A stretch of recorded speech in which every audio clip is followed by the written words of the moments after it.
Hello guys, David Vose here again. Well, it's a beautiful day here. It really is. It's warmed up almost like spring, really. And beautiful blue skies. Hope you're having a wonderful day. Well, I'm excited to get on with the second in the series, friends. We are going to cover subjects that I don't think anybody's ever covered before.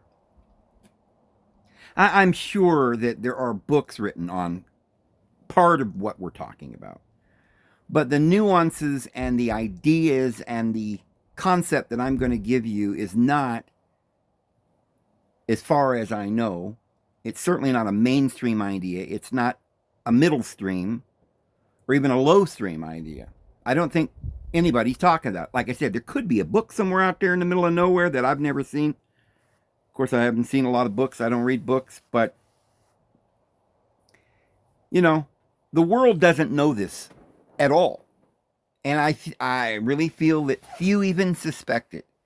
And I think this must then be part of, or pretty much all of, and part of the great conspiracy. If you talk about conspiracies, the Mandela effect and the chemtrails and, the mud flood and this kind of thing. The Tartarian, conspiracy and all of these are great, wonderful. 1,000 years of our history is missing, and the millennials already passed, and Jesus already came. These are a lot of big conspiracies. We've got the Nixon was a great man conspiracy. Or how about the one that says that Trump is going to make America great again? Well, listen, don't click off if you're a Trump supporter. I can't blame you for being one at this point if you don't have all the information. And guys, this might go slow. This is not going to be a video for somebody who's looking for entertainment, because I'm not going to do a tap dance for you today. We might make some colorful statements and throw in a little ha-ha here and there. But this is serious business, and we're going to try to get down to an answer that we will be able to come to that will definitively explain it, and we will know and understand. And this has never been done in thousands of years. I don't think anyone's understood it. Even the players in 70 AD, I don't know if Josephus understood any of this, or Pliny, or Titus Vespasian, or Caesar. I don't know if any of the actors in our story we call history knew what was going on, but I do believe it was planned and it was written in the stars. And I do believe it's destined to be understood in the latter days. I think the apostles and some of the prophets understood what they were supposed to understand in their day, but I do not believe that the apostle Paul or Peter understood the final events of our day and how it would all play out. I think they were, by inspiration, told what to write, and they understood small parts of it, but they didn't understand what we're about to understand. And the only reason we could possibly be understanding it now is that the Lord has allowed us to understand it. And we have the internet, and we can look up things. We can dig up information, all the information that we might be able to find. And so much of this has been dug up in the ground recently. We got the Rosetta Stone. We got the Dead Sea Scrolls and all of these, Nag Hammadi Library and all these different things. Monuments and buried treasure in Egypt and Kincaid's cave and, whatever. We got lots of stuff. Lots of information that we're going to pour through. And there's going to be a finale at this information. And it's not going to probably be in this video. We've already done one. Today's video is number 2, and I don't know if we'll be able to stop until we're done with everything you could imagine as to why we're here in America and why there's a Statue of Liberty and why we're free and why there's going to be a second coming in fact, and how you could depend on it. And everything is being orchestrated by the heavens. And there are things about our history here in America that will blow your mind. Oh my goodness. About Joseph Smith the prophet. We may end this video on some information on Joseph Smith. Some of you are like, oh, stop it. We're not Mormons. We don't want to know about this Joseph Smith. Well, historically, you need to know this. And by the time you know it historically, you're going to want to know it more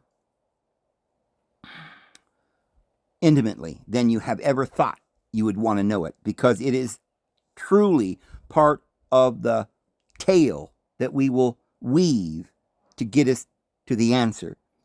So, let's start by going to the Soviet Union in around 1939, 40. Can you imagine how you would feel in Soviet Union when 1% of the population, one particular nationality, who was basically hated by most everyone, took that country over, and there were mass extinctions and genocide and stuff going? Can you imagine how you'd feel? Of course, you're going to be upset, and there's going to be theories, and you're going to be told different things, and you're going to be brainwashed. Look at Germany. Now, according to the world, the Germans were under some kind of hypnosis. They believe that all the problems of the world are from these individuals that were from these Bavarians. And I suppose I need to make it more clear as to who I'm really talking about here. I usually just loosely say Bavarians. The Bavarian Illuminati was started in 1776 by a man named Adam Weishaupt. Where have you heard the word Adam before? Yeah, that goes back to biblical understanding all the way back to the first man. Adam Weishaupt. And he was probably involved with Jesuits and so forth, but he was of a particular bloodline, biblical bloodline, let's say. And that's why his name was Adam. But they were up there in Germany, and they had something going on. There was some conspiracy to have some secret things going on. And remember, in 1776, there was also something else going on here in America by a group of Masons, George Washington, Thomas Jefferson, who were not really thrilled with their kind of Masonry. They were probably true Masons that were originally Templars that came from France. Remember, they were driven out of France, and originally from Marseille, France, who were descendants of Mary Magdalene. These were the individuals that wore the Liberty cap that then went to Turkey. And we might ask the question, did they go to Turkey before or after they were expelled from France? Well, the Tartarians were the descendants of Jesus Christ and Mary Magdalene. We'll get to that in a later chapter. But one thing we can probably safely say, and you can do your research if you'd like, but the two groups of descendants of Jacob that were in the world were the Sephardim and the Ashkenazi. And the Ashkenazi were the ones that were up in the German area. So we can certainly assume then, just from the geographical location and from the fact that they were called Bavarian Illuminati, which side of this fence they were on. So now imagine this particular group of individuals that we'll call the Ashkenazi, and we won't go any further than that. Now, it's interesting that the end of that word is a Nazi, the Ashkenazi. But can you imagine being in Germany then, and your country just went through World War I. You were not allowed to have a standing army or be able to sell your wares and become powerful. You were more or less roped off from the rest of the world and said, you can't ever defend yourself again. You're second-class citizens of the world. Especially when the growing theory was that the Germans were ruined on purpose by somebody. Okay, somebody didn't like them, whoever was the ones who was running the banks. Mr. Rothschild took over the banks. Oh, that's a conspiracy. Okay, but we got to pick and choose all of this during this hour, what we're going to explain, how we're going to, prove each point. So I think we'll start with some things that most people understand and know is true. It's pretty much a fact of history that the Rothschilds took over the banking system, became very wealthy. You have to ask yourself, how in the world did a little group of individuals that, for the most part, everybody's hated, and why did they hate them? Has anybody ever asked the question, why did Rome destroy Jerusalem in 70 AD? Has anybody ever asked the question of why did Babylon destroy Jerusalem in 600 BC? Why? I mean, this is all we hear. Oh, yeah, I'm sure other countries, cities had wars, but here's the crazy part about this. Jerusalem's been destroyed many, many times. And we've always just assumed that, well, they were the Lord's people. The Lord's people were being persecuted, Dave, don't you know? But there were only 2 tribes there. The 10 tribes were scattered into all the world, and I believe became the world. They went to Assyria, and they became the Assyrians, and they went over the Caucasus Mountains, and they went to China and Japan and Afghanistan and Persia, and I believe many of them went to America, but we're not going to get into all of that. They were all around the world, and I know scripturally in my heart, I've done videos on it, that Israel is now all the world. They were planted like seed, and they sprang up, and that's the circuit of Israel, or the Bible calls it the Galilee, or the circuit of the nations. And yet, Jesus went on the circuit to get the lost tribes of the house of Israel. But this is something we're not going to get into today, all the biblical stuff surrounding this. But let's just start there with 600 BC. And Jerusalem's destroyed. There's got to be a reason, right? Well, if it was just once, we could come up with some political reason or whatever. But the odd thing about what happened there was that all the royal bloodline of these people that was at Jerusalem, there was a royal bloodline, the royal bloodline of Jeconiah, Hezekiah, and they were taken to Babylon.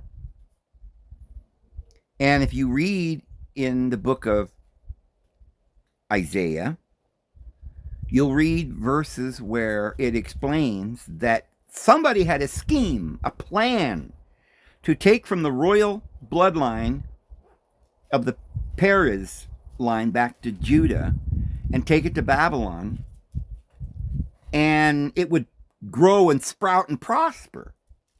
So they destroyed it to remove it, that it might prosper.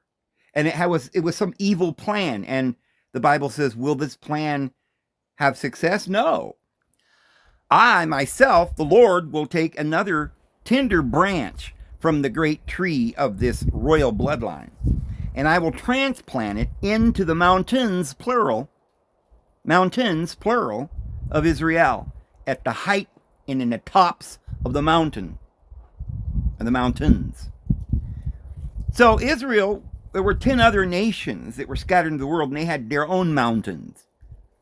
And I want to go deeper and to explain all this, but just briefly, what was going on there?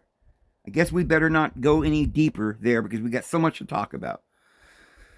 So there was some plan. Somebody had a plan to take from the royal bloodlines. Now this happened again in 70. They destroyed Jerusalem. Rome destroyed it. It's interesting that Josephus, reportedly a Judean living in Jerusalem, he ended up going and making friends with the Romans, but not just any Romans. He made friends with the Flavians, and he became Flavius Josephus, Flavius, I don't know why nobody knows this, means a blonde-haired white man. That's what it means. The Flavian dynasty was a white dynasty with blonde hair and blue eyes. That's what the word Flavius means. So Josephus was a Flavian.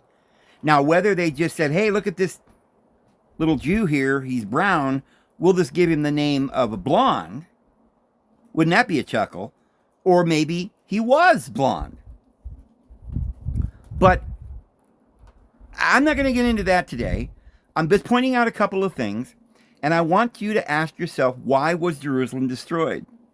And then again, some of the highest elite families survived telling us the story. The whole story was written down by a man named Flavius Josephus, the destruction of Jerusalem. And he was royal now. He had the royal name. And how about Pliny? How about any of these guys? You know, Philo and powerful individuals from this, shall we say, bloodline that rose to power. Let's not even try and go through all the individuals that were in this, but just for a second, let's just imagine this. So if they're taking the royal bloodline from the Jerusalem area to Babylon to make it thrive and put it in the top of a mountain, it means that it would be ruling. So the Babylonians wanted them to rule. It was the bloodline. We're talking about birthrights. Why did Jacob want Esau's birthright? Why did Esau want Nimrod's birthright? Because the Bible tells us that Esau beheaded Nimrod and took his birthright and this cloak that was handed down from Cain all the way down, you know, from Adam to Esau. So there's a bloodline, a coveted bloodline, a royal scepter. But it's also not true that these Judeans had that scepter by right. Remember, it was transferred several times. Once Nimrod had it, Cain had it. And, but aren't these different races?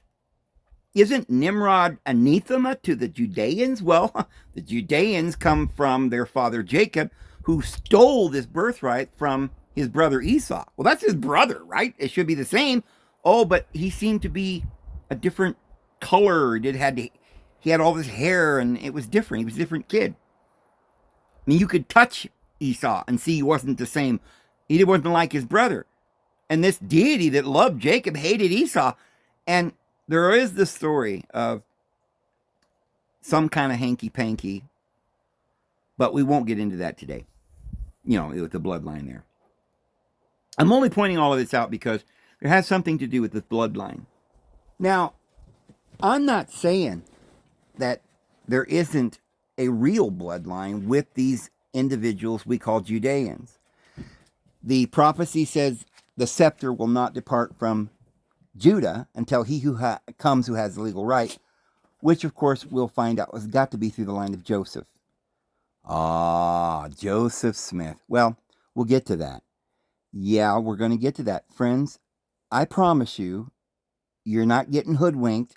I'm not trying to teach you about some crazy religion. I'm not a Mormon, and the Mormons are going to find out real quick, very soon, that what they have done, until they repent, they will be wiped off the face of the earth. Remember that little dealy bob that was going on there in Missouri where all the Mormons were massacred by the bad people and they martyred Joseph Smith? Well, Joseph Smith says that the people who martyred him and took over that church and went to the Rocky Mountains and are there today, and it created this thing they called polygamous marriage that Joseph Smith called whoredoms and abominations.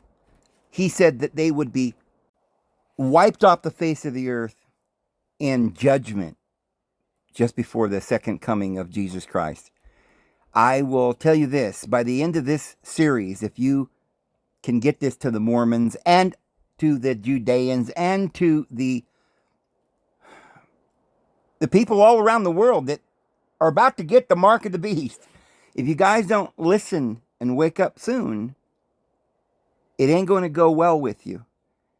But what we're trying to do here today is weave together history and the prophecy that will be absolutely clear by the time we're done with this video who the seed of Christ is. And it ain't the Judeans, nor is it the LDS church. It is, and always has been, those who receive it by faith, who are not descendants necessarily by blood to any particular person on earth, but who are spiritual children of Christ. They were those who were born again by being Christians, and those who receive the true message of Jesus Christ and love their neighbors and receive it all by faith. Not one who is a Jew on the outside from physical circumcision, but one who is a Jew on the inside and is counted as the seed by being in Christ through faith. But let's go back in history to a time just before the destruction of Jerusalem, in around 600 BC. Remember, Solomon married 1,000 wives, David 700.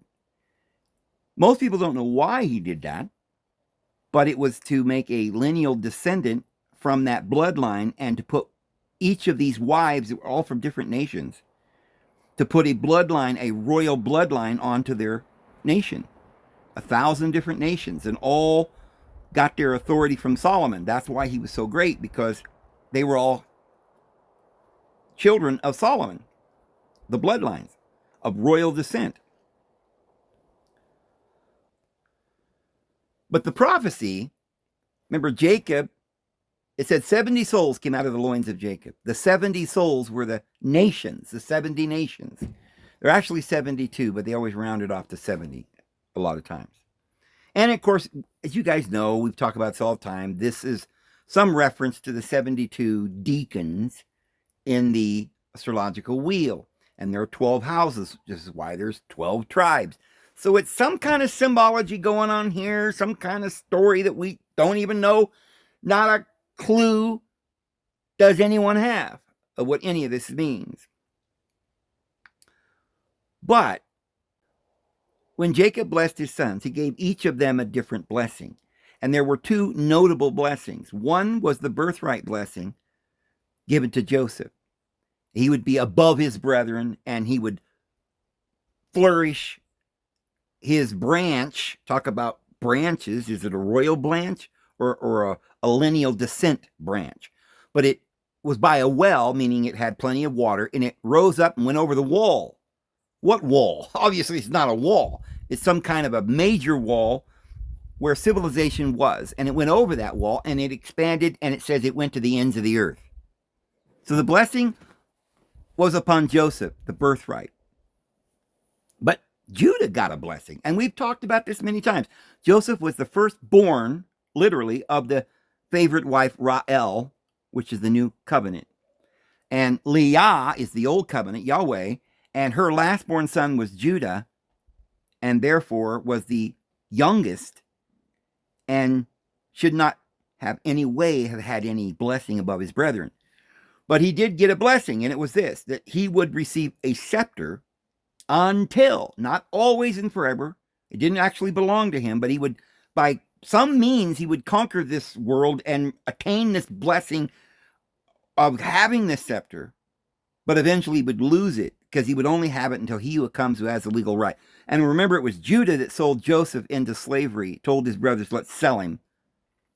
And Joseph went down in Egypt and came out a great multitude, a mixed multitude, along with all the 144,000. And that's how many there were that come up out of Israel, of the Judeans. There was only 144,000 men, armies on horseback. And of course, they had the women and children. And so there may have been 1 million, 2 million Israelites. And along with that came up a great mixed multitude. because Joseph's wife was Asenath, a Canaanite, and they lived with the Egyptians and so forth.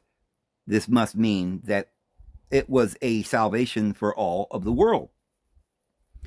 But again, the world is focused not on Joseph, but on the story, which is the story of Yahweh, who is a vengeful deity who calls himself hate or jealous, that is his name, and who makes a curse and a bondage for mankind and condemns us all to death. But he shall reign until. Why? Because sin will only reign until the one who has the legal right, and that is Joseph, who had the blessing, the birthright. And who had the birthright? Who was the firstborn? Jesus. We won't go into just how all this pans out right here. But I want you to understand this is a spiritual question. And these Judeans have some part of this answer.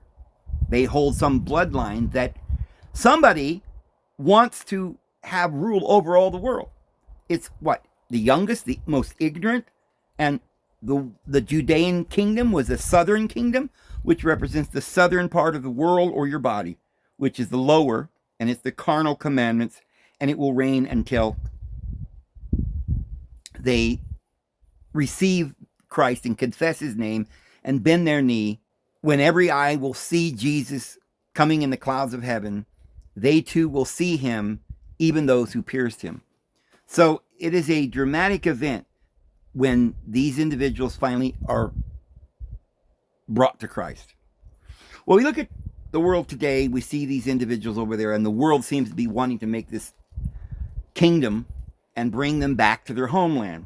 And there's war, and they seem to be, they hate Jesus. They still do to this day. They refuse to believe in it. Remember what they told Pilate: crucify him. May his blood be upon us and our children. And of course, this is very prophetic.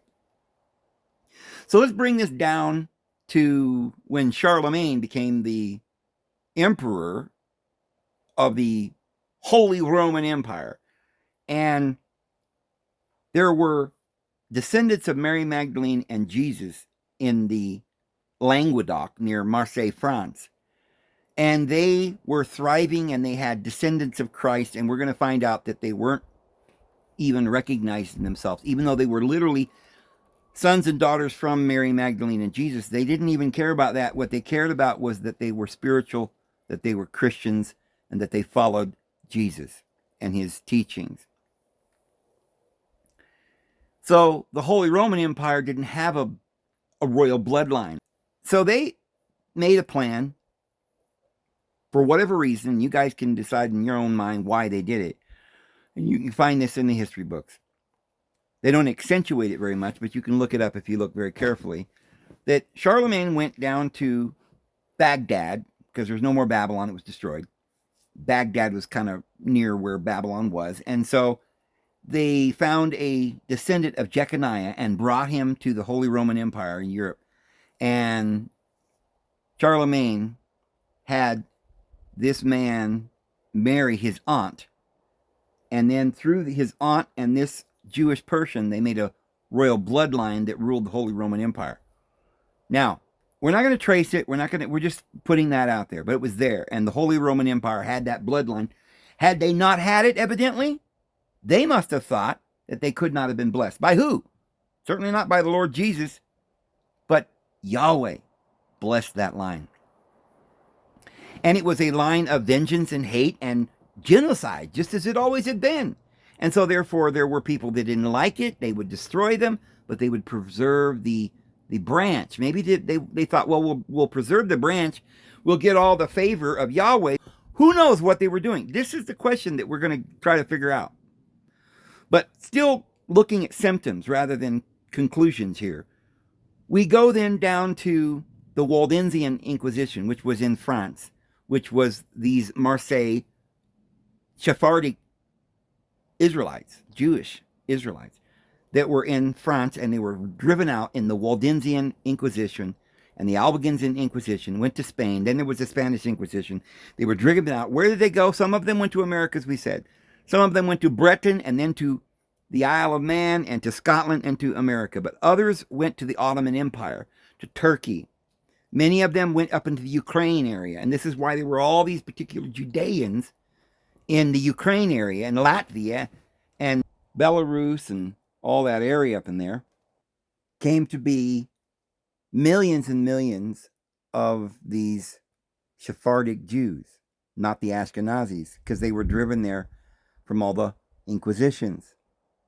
And I'm going to read you where Stalin, in some kind of a cooperation with Nazi Germany, genocided millions of Judeans in that area, but they weren't Ashkenazi, they were Sephardic because they had been driven out of Spain and France to go to that area to flee. Now, you might pause for a second and go back and remember the other group that fled the other direction. When they were having the Waldensian Albigensian Inquisition, or the French Inquisition, and then later on the Spanish Inquisition, some of them went to the Ottoman Empire, what we're talking about here, but there were numbers of them that went to America. And they were already here in the 15th century, and they had already built Chicago, which was called Chilago. They had a capital, and they had the little Liberty cap on the statue, just like our French Statue of Liberty. Well, this was from France, but it was from the good France, the people that were being driven from France, descendants of Mary Magdalene, also called Tartarians. They knew their brothers in the Ottoman Empire, and they had a commerce with them. A lot of this area had to be exterminated, and it wasn't fully and completely exterminated until World War II, and it still isn't. And they're getting ready to get rid of some more soon. But a number of them were here in America for hundreds of years, and there's going to be some surprise twists in the trail here, but I don't want to get ahead of myself. We've got probably a couple of more videos in this series to do.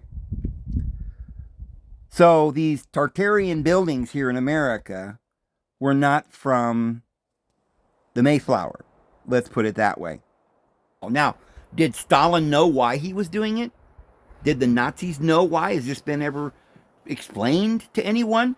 Why is it that if Nazi Germany didn't like these individuals in their country, did they then go to Poland and then to Ukraine and Belarus and Latvia and all these areas and mass genocide them there? So back to the original question. How did these individual people, 1% of the population of the Soviet Union, or Russia, how did they manage a coup and take over Russia? And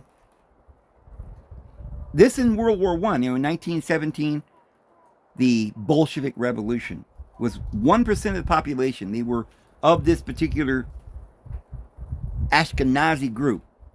And it ended up murdering all the Sephardic individuals that were in the Ukraine and Latvia and so forth. Why? How did they take over this one little group? Well, they had banking already. The Rothschilds already taken over the banking.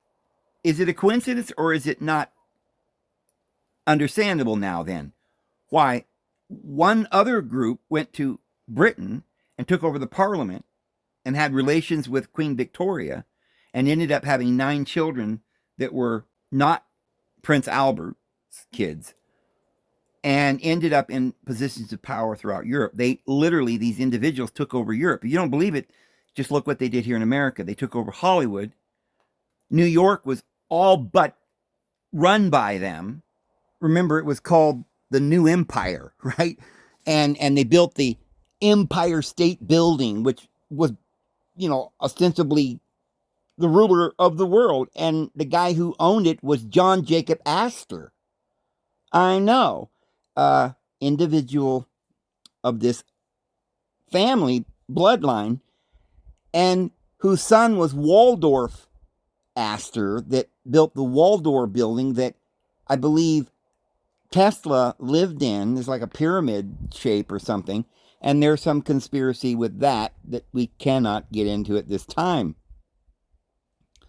But the Empire State Building by the Jacob Astor, the most powerful, richest man in America, soon to become probably the richest man in the world. There was a war. They put him on the Titanic and sunk it, and boom, the Rothschilds won again, and the Rockefellers. It almost seems like these individuals, because, Rothschilds are also of the same bloodline as the Astors, but they killed their brothers. This was an all-out war, and they didn't care who they had to kill. It wasn't about any bloodline at this point. It was about control and power, if you know what I mean. And they were even able to persuade the American president before World War II to get into the war. So the whole reason of going to war in the Second World War was because of a conspiracy between the Prime Minister of Britain, Mr. Winston Churchill, and the newly elected President Roosevelt here in America. So we have the Prime Minister of Britain, the Russian government, and the American government, which, interestingly enough, each of these groups had a powerful organization within them that ran that country in stealth. And the first one was the KGB, and then Britain had the SIS, or the M16. And, of course, we have the CIA here in America. Are all copying the KGB, which is run by these individuals. Absolutely, we know this. So it seems that these individuals were in power before World War II. And they are the ones that drove the world to war. Because even if you say, well, yeah, they were just trying to get rid of the Nazis because the Nazis didn't like them. Well, at that point, they didn't know that. We didn't know anything about Hitler or what Nazis would do. They were just a little party. They were just mad because there were minorities taking over their country, and they'd been destroyed in World War I, and their economy was bad, and they wanted, just like today with Trump, people are like, wait, we got to get rid of all the refugees. We don't have any money. Our economy's bad. Somebody's to blame, and it was the Judeans. And they blamed these individuals for their problems. Just as there is a movement here in this country, like the Proud Boys, and Steve Bannon and Elon seems to be doing the thing, whether he is just signaling something to them or whether they really believe in it. We don't know what anything means. All we have is history, as I've explained it. Those are the facts. So if we had a group of these individuals today again trying to get rid of their rival from the same family, but get rid of their rival, the mafia does this. They fight amongst themselves. Perhaps Elon is going to bump off one of the richest individuals up to this point that had some plan, but he didn't want to share with Elon, and so Elon is now making some kind of plan with Trump and some others. Maybe they're against Billy, the gatekeeper. After all, he was only for the purpose of opening the gate. Who's going to take us to Mars? You know what I'm saying? But anyway, we've had, over the last, I don't know how many years now, Trump has been cozying up to Netanyahu, and he declares Jerusalem the capital. So there's definite ties going on here. We've got the whole political world, the news agencies, the Hollywood, the propaganda, the radio stations, everything run by these individuals in our country.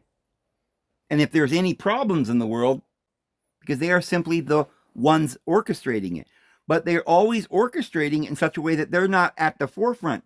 The presidents don't say, hey, we're of this Bolshevik revolution ilk. They don't say that, and nobody knows it. Everybody knows that they're in Hollywood, and they know that these guys in the Senate and stuff all have this leaning. But nobody knows what, they've changed their names and stuff. We don't know what's going on or what they're doing. But if they can create a conspiracy that deep that nobody knows what's going on, even though we've got all the facts, if they can keep us from cognate understanding, if they could deceive the minds of the world so that you've got some Indian television station interviewing one of these individuals and it seems like they're completely unaware that they took them over the Indian continent and they've been our slaves ever since. And so are the Chinese, by the way. So don't you think that the Chinese are going to take over? Whoever these individuals are that run the world, Hollywood, the Soviet Union, are running China too, friends. And so could they have just allowed the NAZI party to come up knowing that they could squash it whenever they wanted to because they had that kind of power? But it was just a ploy. And in the meantime, instead of getting rid of the Ashkenazi group that some say aren't even of that line, maybe they are saying they are, but they are not. Maybe they're the ones that are really in charge and are getting rid of the other side, which is the Sephardim Jews that were all descendants of Jesus Christ. Now, let me show you here. I'm going to read you something. It says September 29th and 30th marks the 80th anniversary of the largest massacre during the Holocaust committed by mobile killing units in the German-occupied Soviet Union territories. Estonia, Latvia, Lithuania, Belarus, Ukraine, Bessarabia, North Bukovina, and the Soviet Union, with over 33,771 individuals murdered in 2 days of this particular group. The massacre of Babi Yar outside of Kiev, Ukraine, is among the thousands of mass graves still being uncovered throughout the area. The Holocaust in the Soviet Union is one of the most barbaric moments in the history, with the murder of at least 2 million Soviet individuals that were of this ilk. But wait a minute, hold on now. Is it odd that they were getting rid of these individuals, but yet Russia is still run by them? Putin, this little short guy, the KGB, yeah, I know they don't want to talk about it. No one ever asks a question. Where'd they go? Are they still there? Nobody asks. You're not allowed to ask. We're going to ask.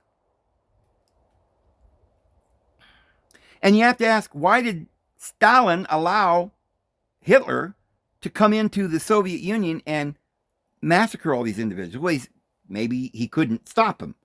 But wait a minute, we had a World War II and Russia and the United States defeated him. So you'd think they could have held him back a little bit. Maybe it was a unified cooperation. And I want to show you some indication of that. So, it says here, 1 out of 3 of these individuals that were killed in the Holocaust were murdered by bullets and not gas chambers.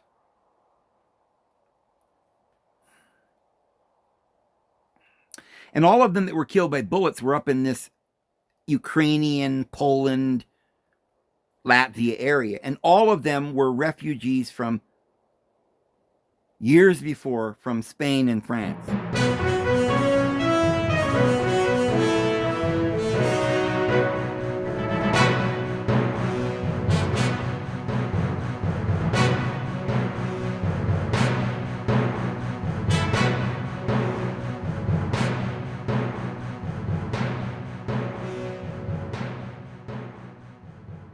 Descendants of Jesus Christ and Mary Magdalene.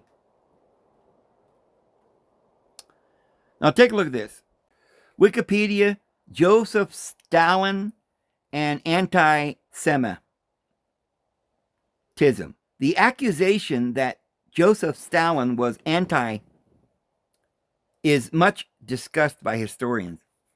Although part of the movement that included these individuals, he was part of the movement that included these individuals like Trotsky and Lenin and so forth, and ostensibly rejected you would think, right, he would reject that, but he privately displayed a contemptuous attitude toward Judeans.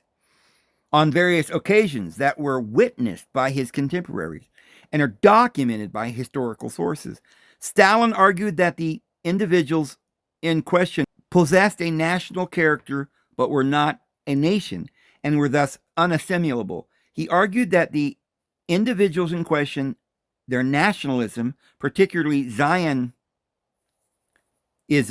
was hostile to socialism. In 1939, he reversed communist policy and began a cooperation with the Nazi Germans. He cooperated. That included the removal of high-profile individuals of this group from the Kremlin. As dictator of the Soviet Union, he promoted repressive policies that conspicuously impacted these individuals shortly after World War II, especially during the anti-cosmopolitan campaign.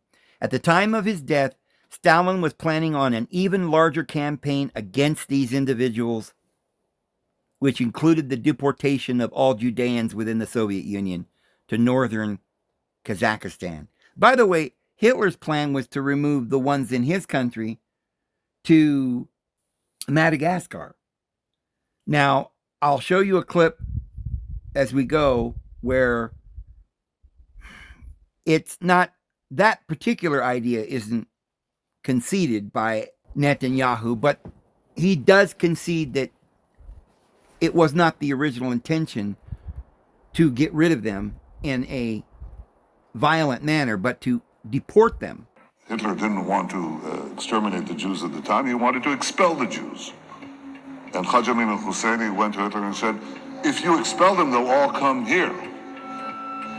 So what should I do with them? He asked. He said, burn them.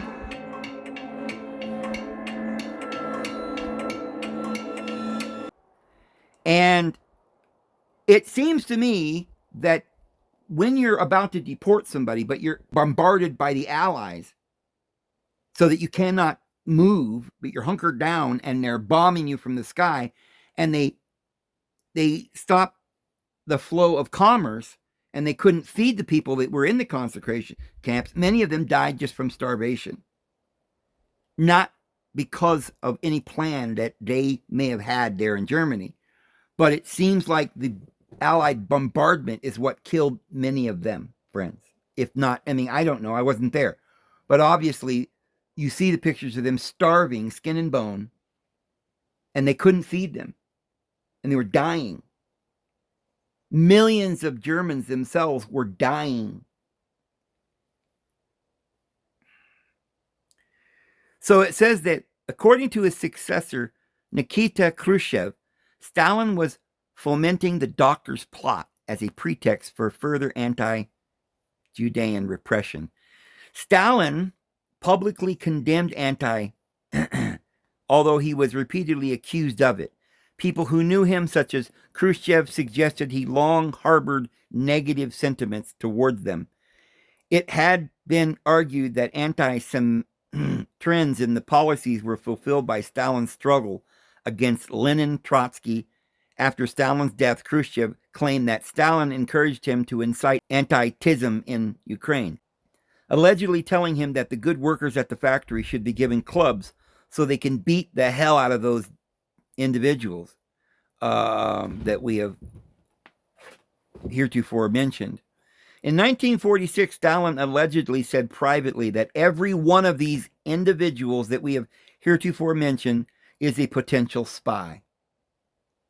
Robert Conquest stated that although Stalin had Jewish associates, he promoted anti-Semitism. Robert Service cautioned that there were no irrefutable evidence of anti-Semitism in Stalin's published work, although his private statements and public actions were undeniably reminiscent of crude antagonism towards Judeans. Service added that throughout Stalin's life, he would be a friend, associate, or leader of countless individual Judeans. According to Beria, Stalin had affairs with Judean women. So obviously, if there were anybody in the world that didn't like these individuals and were plotting against them, it seems like from the days of Babylon, they were actually trying to preserve them, one particular line of them, for whatever reason, and ridding the world of the other ones. Maybe true Judeans didn't like what these little group that was taking over Russia and Parliament, and who are now considered the Zionists, maybe they don't like them. Maybe they disapprove of all of this, and maybe this is why they're gotten rid of. Maybe it's not really about saving any group of individual people. Maybe they're only using it as a way to gain power politically and complete control of the world. And maybe they aren't all even actually of that lineage. These are the questions that we have to answer, and I guarantee that it's going to be the hardest question you'll ever answer, because there is no books or movies or articles on it. Evidently, they scrub them. You can't find anything, or people are just so intimidated that they don't write about it or they don't speak about it. Well, I'm speaking about it here. Maybe this will get taken off the air. If so, I suggest that you download it while you can, copy it, and keep it for a rainy day. You may need to plaster all over the world from various locations at some point. But by the time we're done with this series, we're going to understand what's going on, friends. Now, so this is a copy of the Book of Mormon that was actually owned by Joseph Smith with a rock-solid provenance, and it comes down through the Smith family, through Joseph and Emma, to Joseph Smith III, and then to Joseph Smith's grandsons, Israeli Smith and Frederick M. Smith. I want to see it. So guys, this is the original Book of Mormon before they tampered with it. This was Joseph Smith's actual copy, the only copy in existence. And I want to show you something here. And I'll tell you why I want to share this with you after I show you this little clip. And I hope this guy who has this channel and did so very amazing showing us this, I hope he doesn't mind me putting this in this video. You can go look at his channel. I really like the guy. He literally wept after he saw this, and I actually did too. But you'll see why this is so important here in just a second. But look at this little brief clip from his little video. Well, it's page 128 of the 1830 Book of Mormon, Joseph Smith's copy. They're pure in heart, lift up And their he's made a heads. note at the top. Feed them the word of God. So this is okay. This is Jacob's. This is Jacob's great polygamy sermon. Correct. Okay. Does that say one wife? It does. Wait, So he's marked it right here, one wife, and he's circled where it says, "For they have not forgotten the commandments of the Lord, which was given to our fathers, that they should have, save it were one wife." So, guys, this might seem off topic. Maybe not, because you did see the intro where I talk about this a little.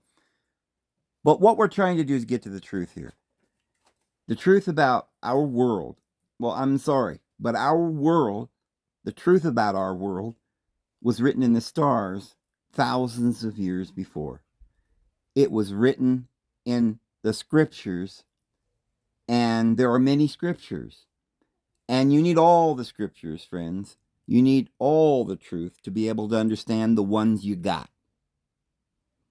And the Lord sends prophets, not just in the past, but even today.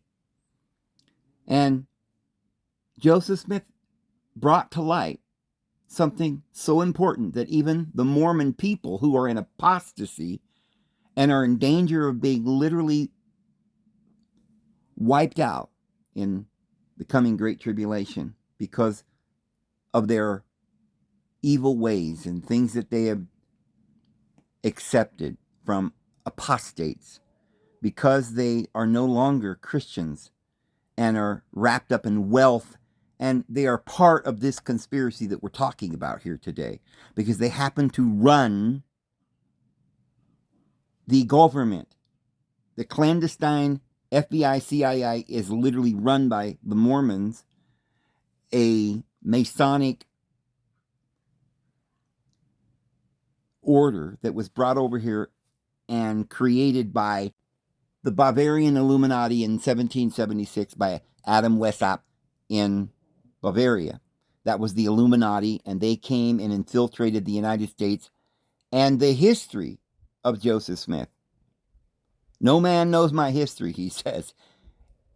I mean, you would really, if you're a history buff, really enjoy and get a lot out of and will get understanding from digging deep and understanding what was really going on when they martyred thousands and thousands and thousands here in America, genocide, and burnt down Chicago. You have to understand that this conspiracy is not just, some apostate in the Mormon church that turned it into some cult. This is about our history, Americans' history. And what Joseph Smith did by digging up the gold plates and writing down the history of the American Indians, there's so much more to what Joseph Smith did that you don't know. And it does have to do with what's going on today.